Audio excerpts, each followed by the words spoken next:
There is a bill that the House Committee on Foreign Affairs passed a voice vote to slightly amend called where's the name of the bill? The Israel Anti-Boycott Act.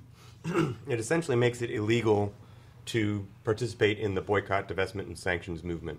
Right? If you wanted to boycott Israel because of the apartheid state with Palestine, basically, if you're upset about that and want to have a political voice in that arena, the U.S. government wants to not only make that illegal, but hand the enforcement arm of that to the Trump administration, make it an executive thing. Well, wait, so you're saying people that don't like their political opponents to fight Israel are making laws that don't sound like political opponents to make it illegal for them to take actions that they can hurt them from? That's such an odd thing. It's super anti-First Amendment. It's really, really disgusting in that regard. And to try and legislate the views that an individual or a company can make.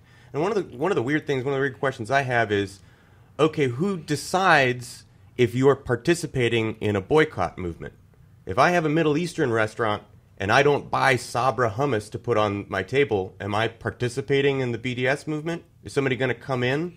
You better buy that Sabra. Better buy that Israeli hummus, otherwise I'm going to have the Trump administration kicking down my door and telling me that I have to get my mind right. This is the free market Republicans speak of course. Yeah, but here's the thing. When we look at how Israel's acted, its past actions towards the Palestinians, it's no wonder that many people are starting to question Israel's policies towards Palestine and where the United States stands in regards to Israel and its actions, especially towards its neighbor.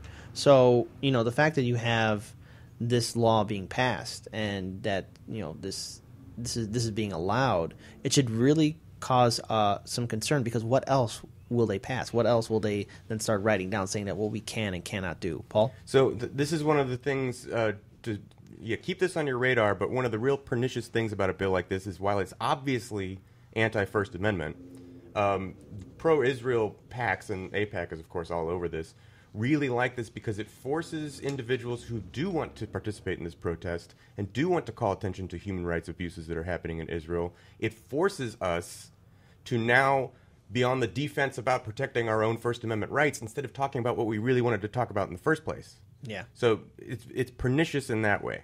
Imagine if South Africa had such close ties to the U.S., they would have still been an apartheid state. Perhaps. Yeah, perhaps.